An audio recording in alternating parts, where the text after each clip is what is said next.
مضمون ہے رمضان المبارک کا مہینہ، رمضان کا مہینہ یا پھر رمضان کی فضیلت۔ دونوں ٹاپک پر اسے ہی لکھنا ہے، رمضان کا مہینہ ہو یا پھر رمضان کی فضیلت۔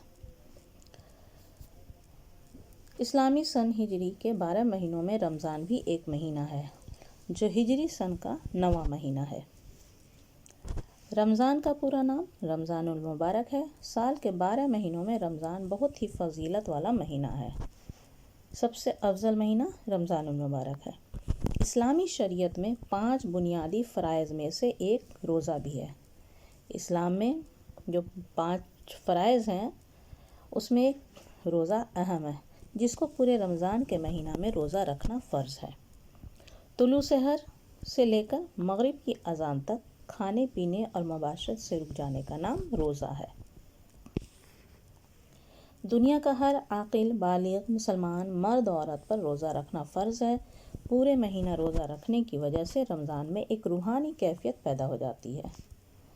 فضیلت کے اعتبار سے پورے رمضان کو 3 حصوں میں بانٹا گیا ہے۔ رمضان المبارک کی کیا فضیلت ہے؟ اس کو 3 حصوں میں بانٹا گیا ہے۔ 30 دن کے ہوتے ہیں روزے، تو اسے 10 کر کے 3 عشروں میں بانٹا گیا ہے۔ 10 دن کا ایک عشرہ ہوتا ہے۔ اس طرح رمضان کے 3 عشروں میں پہلا عشرہ رحمت کا، یعنی پہلا 10 دن جو ہوتا ہے 1 سے 10 دن وہ رحمت کا ہوا۔ دوسرا عشرہ مغفرت کا ہوتا ہے، 11 سے 20 تک وہ مغفرت کا ہوتا ہے، اور تیسرا عشرہ جہنم سے نجات کا ہوتا ہے۔ رمضان کے پورے مہینہ میں عشاء کی نماز کے بعد تراویح کی نماز پڑھنا سنت ہے۔ 20 رکعت تراویح کی نماز میں حافظ قرآن نماز کی حالت میں قرآن سناتے ہیں۔ اس طرح آخری حصہ میں مکمل قرآن ہو جاتا ہے۔ تراویح کی نماز کے ساتھ مکمل قرآن سننا بھی سنت ہے۔ رمضان کے آخری عشرہ میں محلہ کے 1-2 آدمی کا مسجد میں اعتکاف کے لیے بیٹھنا بھی سنت ہے۔ آخری عشرہ میں 21 سے 30 تک۔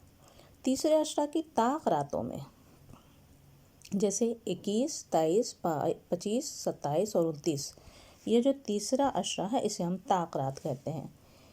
ان راتوں میں شب قدر کا نزول ہوا۔ ان راتوں میں شب قدر کا نزول ہوتا ہے تو جو 1000 راتوں کی عبادت سے افضل ہے۔ یہ شب قدر کی عبادت 1000 راتوں کی عبادت سے بھی افضل ہے۔